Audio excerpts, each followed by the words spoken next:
ঈদ যাত্রায় মহাসড়কগুলোতে বেড়েছে যানবাহনের চাপ। প্রিয়জনের সাথে ঈদ আনন্দ ভাগাভাগি করতে গ্রামের বাড়িতে ছুটছে মানুষ। ঢাকা টাঙ্গাইল মহাসড়কের কয়েকটি পয়েন্টে যাত্রী তোলার কারণে যানবাহনের কিছুটা জটলা থাকলেও এখন পর্যন্ত বড় ধরনের যানজটের কোনো ভোগান্তি নেই। তবে বরাবরের মতোই বাসে বাড়তি ভাড়া নেওয়ার অভিযোগ করেছেন যাত্রীরা। সিট ফাঁকা না থাকা ও অতিরিক্ত ভাড়ার কারণে অনেকেই ট্রাক পিকআপে করে বাড়ির পথ ধরেছেন। ঢাকা চট্টগ্রাম মহাসড়ক ও ঢাকা ভাঙ্গা এক্সপ্রেসওয়েতেও যান চলাচল স্বাভাবিক রয়েছে। পদ্মা সেতু দিয়ে বেড়েছে মোটরসাইকেল পারাপার। মহাসড়কগুলোতে যানবাহন চলাচলে শৃঙ্খলা রাখতে কাজ করছে পুলিশ। এদিকে পাটুরিয়া দৌলতদিয়ায় নৌরুটে নির্বিঘ্নেই চলছে ফেরি পারাপার। আমি আর ম্যাগি স্বাদ ও ভালোবাসার দারুণ জুটি ফ্রম নেসলে।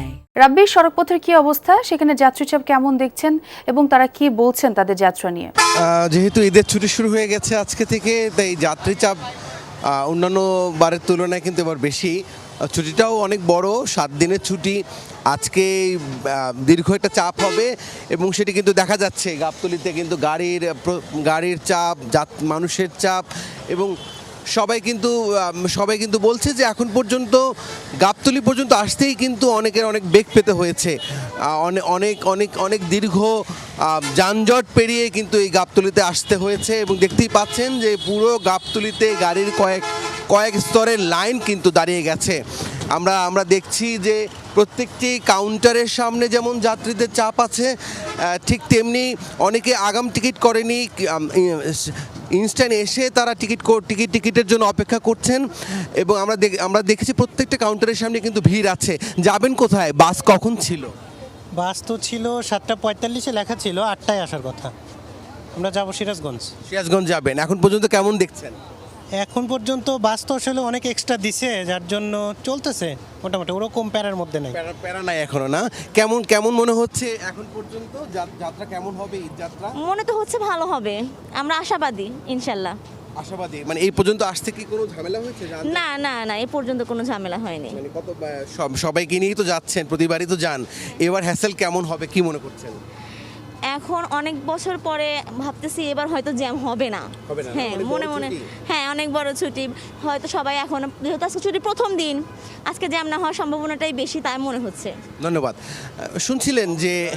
শুনছিলেন যে এই গাবতলীতে যতগুলো কাউন্টার আছে প্রায় প্রত্যেকটি কাউন্টারে কিন্তু মানুষের চাপ দেখতে পাচ্ছি, যাত্রীদের চাপ দেখতে। একটু কাউন্টারের ভেতরে পরিবেশ দেখায়, গাড়ির জন্য অপেক্ষা করছেন এখানে যাত্রীরা। এবং আজকে যেহেতু প্রথম ঈদ যাত্রা, সাপ্তাহিক ছুটি শুরু হয়েছে, তো স্বাভাবিকভাবেই যাত্রীদের ধারণা যে যাত্রী চাপ কম হবে এবং অনেকেই খুব স্বাচ্ছন্দ্যে যেতে পারবেন, সেই কথাটাই কিন্তু তারা বলছেন। আমরা একটু দেখাতে চাই, প্রত্যেকটি কাউন্টারের পরিবেশ দেখাতে চাই এবং যাত্রীদের সাথে একটু কথা বলতে চাই, একটু জানতে চাই। ভাই, আপনার কখন গাড়ি ছিল? 8টার সময়। হ্যাঁ, না আমার লোক অলরেডি চলে গেছে, আমি এই গাড়িতে। কেমন চাপ দেখছেন এবার? চাপ খুব কমই হচ্ছে। হ্যাঁ। শুনছিলেন যে আসলে যাত্রীরা যারা আছেন তারা মনে করছেন যে এই যাত্রা এবার স্বাচ্ছন্দ্যেরই হবে। একদম রাব্বি, বাস টার্মিনালের অবস্থাটা দেখলাম আপনার মাধ্যমে, অনেক ধন্যবাদ আপনাকে। ফেরিতে যানবাহন ও ঘরমুখী মানুষের চাপ কেমন দেখলেন? সব মিলিয়ে সার্বিক ব্যবস্থাপনা নিয়ে যাত্রীরা আসলে কতটুকু সন্তুষ্ট, তারা কি বলছেন? ঘরমুখী মানুষের চাপ কিন্তু আসলে বেলা বাড়ার সাথে সাথে আমরা দেখছি যে পাটুরিয়া ঘাটে কিন্তু বাড়ছে এবং সকালের থেকে আমরা এসে যে চিত্রটি দেখছি যে ছোট গাড়ি এবং মোটর সাইকেলের চাপ কিন্তু, প্রাইভেট কার, ব্যক্তিগত গাড়ি যেগুলো রয়েছে, মাইক্রোবাস, সেগুলোর চাপ কিন্তু আসলে বেশি। তবে ঘাটে এই মুহূর্তে দূরপাল্লার কোনো যানবাহন কিন্তু আমরা যে অপেক্ষমান যে সকল যানবাহন সেগুলো কিন্তু আসলে দেখছে না। যেটি বললাম যে আসলে বেশ মোটর সাইকেলের চাপ কিন্তু আমরা সকাল থেকে দেখছি। আমি এই মুহূর্তে রয়েছি পাটুরিয়া 3 নম্বর ফেরিঘাটে। 3 নম্বর ফেরিঘাটে আপনি হয়তো দেখতেই পাচ্ছেন যে কিছু যানবাহন কিন্তু, মোটর সাইকেল, সেগুলো কিন্তু ফেরি পারের জন্য কিন্তু রয়েছে এবং একইভাবে সড়কেও কিন্তু আমরা দেখছি যে দীর্ঘ সারিতে যে ছোট গাড়ি সেগুলো কিন্তু আসলে ওঠার অপেক্ষায় রয়েছে। ব্যবস্থাপনা নিয়ে যাত্রীদের পক্ষ থেকে এখন পর্যন্ত আসলে কোনো ধরনের অভিযোগ আসলে নেই। তারা যেটি বলছেন যে তারা এসে সহজে কিন্তু ফেরি কিন্তু পার হতে পারছে, পারাপার যেহেতু স্বাভাবিক রয়েছে। এবং বিআইডব্লিউটি এর পক্ষ থেকে যেটি বলা হয়েছে যে 17টি ফেরি এখানে পারাপারের জন্য নিয়োজিত রয়েছে এবং 32 কয়েকটি লঞ্চ দিয়ে কিন্তু ঘরমুখো মানুষকে পারাপার করেছে এবং তারা আশা করছেন তাদের যে প্রস্তুতি সেই প্রস্তুতিতে বড় ধরনের দুর্ভোগ এবং ভোগান্তি ছাড়াই আসলে এবার ঘরমুখো মানুষ কিন্তু পাটুরিয়া দৌলতদিয়া ঘাট কিন্তু পার হতে পারবেন এবং যাত্রীদের পক্ষ থেকে আসলে স্বস্তি প্রকাশ করা হয়েছে, তাদেরও আসলে এখন পর্যন্ত কোনো অভিযোগ নেই। তবে আমরা যে বিষয়টি দেখছি যে কয়েকটি ঘাটে আসলে লো ওয়াটার লেভেল করতে গিয়ে সেখানে দেখছি একটু এবড়ে থেবড়ে অবস্থা রয়েছে, সেখানে উঠানামায় আসলে যে সকল পণ্যবাহী যে সকল ট্রাকগুলো রয়েছে সেগুলো মাঝে মধ্যে আসলে উঠতে অনেক বিপদ হচ্ছে, অনেক ট্রাকে কিন্তু ইতোমধ্যে কয়েকটি কিন্তু ফেসে গেছে। তবে কর্তৃপক্ষ যেটি বলছেন যে হয়তোবা এই যে যানবাহন এবং যাত্রীর যে চাপ সেটি আসলে বেলা বাড়ার সাথে সাথে আরও বাড়তে থাকবে, যেহেতু ঈদের ছুটি আসলে শুরু হয়ে গেছে, মানুষ কিন্তু প্রিয়জনদের সাথে ঈদ করতে কিন্তু ঘরমুখো দক্ষিণ পশ্চিমে মানুষ কিন্তু চলছে স্বাভাবিক। একদম একদম। খোরশেদ, ফেরিঘাটের খবরও জানলাম, আপনাকে অনেক ধন্যবাদ। মহাসড়কে ঘরমুখো মানুষের চাপ কেমন এবং বাসে সরকার নির্ধারিত ভাড়া কি মানা হচ্ছে কিনা? ছোঁয়া, আসলে ঈদেই যে যাত্রীদের যে একটি সব কমন অভিযোগ থাকে সেটা হচ্ছে বাড়তি ভাড়া। সেই বাড়তি ভাড়ার অভিযোগ কিন্তু আমরা এবারও পেয়েছি, অর্থাৎ আজকে সকাল থেকে কিন্তু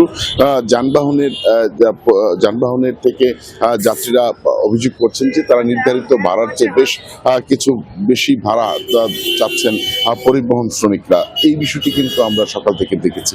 আপনাকে একটু জানিয়ে রাখি, আজকে সকাল থেকে নবীনগর চন্দ্রা আবদুল্লাপুর বাইপাল এবং ঢাকা টাঙ্গাইল মহাসড়কের কয়েকটি পয়েন্ট ছাড়ার একেবারে পুরো সড়কটি কিন্তু একেবারে স্বস্তির রয়েছে এবং এই যাত্রাটি এখন পর্যন্ত স্বস্তির যাত্রা রয়েছে। যদিও চন্দ্রা ত্রিমোড়ে এসে যারা গাজীপুর হয়ে উত্তরবঙ্গে প্রবেশ করবেন কিংবা গাবতলী হয়ে যারা নবীনগর চন্দ্রা মহাসড়ক ব্যবহার করে প্রবেশ করবেন, তারা শুধুমাত্র চন্দ্রাতে এসে ছোট্ট একটি জটলা পাবেন যানবাহনের, এরপর কিন্তু আবারও ফাঁকা, এমনটি কিন্তু আমরা দেখেছি। আপনাকে আরেকটি বিষয় জানিয়ে রাখি যে অন্যান্য বছরের তুলনায় এবারও কিন্তু ট্রাকে চেপে মানুষ যেভাবে পারছেন সেভাবে কিন্তু তারা গন্তব্যে ছুটছেন। আমরা সকাল থেকে কিন্তু শত শত মোটরসাইকেল যুগে কিন্তু যাত্রীরা তাদের গন্তব্যে যেতে আমরা দেখেছি।